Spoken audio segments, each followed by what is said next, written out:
భజన కార్యక్రమం మధ్యలో ఎందుకు ఆపడం జరిగిన నుండి కూడా అంతకుముందు వారి నాన్నగారు కూడా మన స్వామివారి కళ్యాణం అయిన తర్వాత ఈ అఖండం స్వామివారి మొదటి రోజు కోలాటం, రెండవ రోజు కూచిపూడి నృత్యం, మూడవ రోజు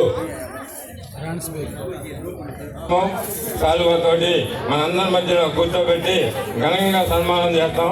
మరి మీరందరూ కూడా తప్పట్ల ద్వారా వారికి స్వాగతం పలకాలని కోరుకుంటున్నామండి. మహిళలు లలిత సహస్రనామం చదివేటువంటి బృందం కూడా నృత్యుంటే దయచేసి ఇక్కడ రావాల్సిందిగా కోరుతున్నామండి. ఎందుకంటే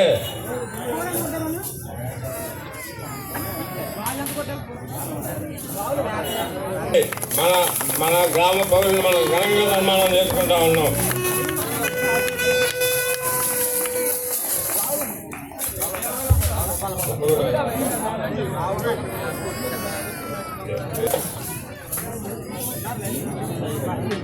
భక్త సాయి భజన బృందం మన మొత్తగూడ గ్రామం నుంచి భక్తులందరూ కూడా ఈ కళ అంతరించిపోకూడదు. నెక్స్ట్ జనరేషన్ చిన్నపిల్లలు కూడా స్కూల్ పోయి వచ్చే సంవత్సరానికి మన దుర్గారావు గారి ఆధ్వర్యంలో కూడా ఈ భక్త బృందాన్ని తయారు చేసి మన గ్రామం నుంచి కూడా ఈ బృందం తయారు చేసి మన గ్రామ వాసులతో కూడా ఏర్పాటు చేస్తారని కోరుతా ఉన్నామండి.